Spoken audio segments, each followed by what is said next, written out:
श्री रामचरितमानस में एक जगह आया है, फूलई फरई न बेंत यद्यपि सुधा बरसहि जलज, मूर्ख हृदय न चेत जो गुरु मिलई बिरंच सम।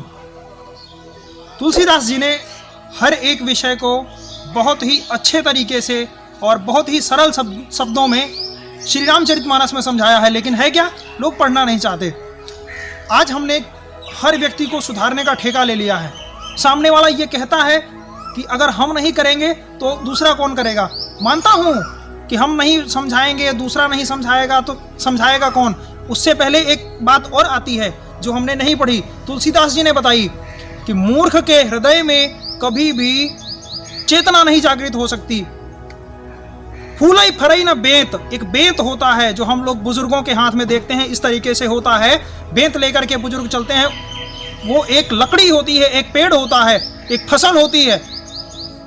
भले ही अमृत की बरसात हो जाए लेकिन उस बेंत की लकड़ी में कभी फूल फल नहीं आ सकते। वो लकड़ी ही रहती है, ना उसमें पत्ते होते हैं ना कोई फूल होता है। ठीक वैसे ही जो मूर्ख होते, अज्ञानी को समझाया जा सकता है लेकिन मूर्ख को समझाया नहीं जा सकता। जो सुधरना चाहता है उसी को सुधारा जा सकता है, जो सुधरना नहीं चाहता उसको सुधारा नहीं जा सकता। बहुत सारे समाज सुधारक आए हमारे देश में।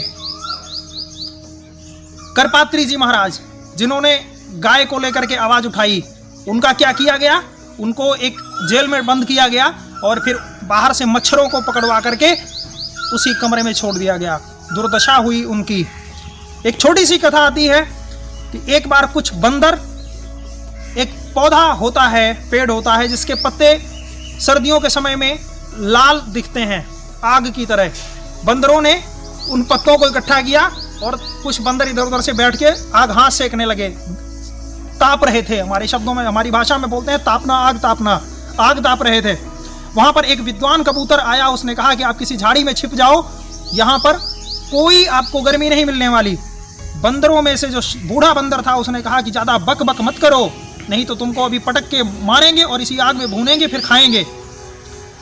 दोस्तों, इतने बुरे बुरे लोग हैं कि समझाना क्या, अगर आप अपनी जुबान भी खोल दिए ना तो वो जुबान नोचने को तैयार हैं।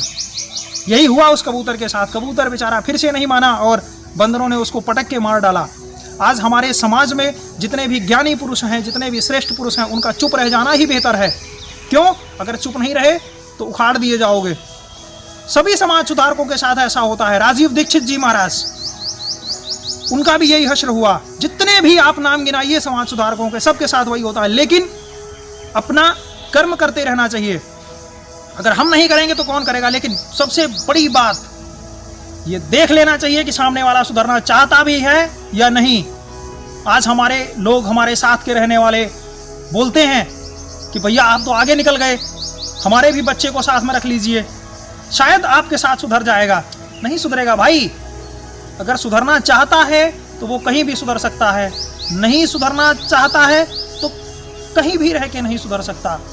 गुबड़ैला जानते हैं ना, एक कीड़ा होता है, बरसात में कभी देखिएगा निकलता है।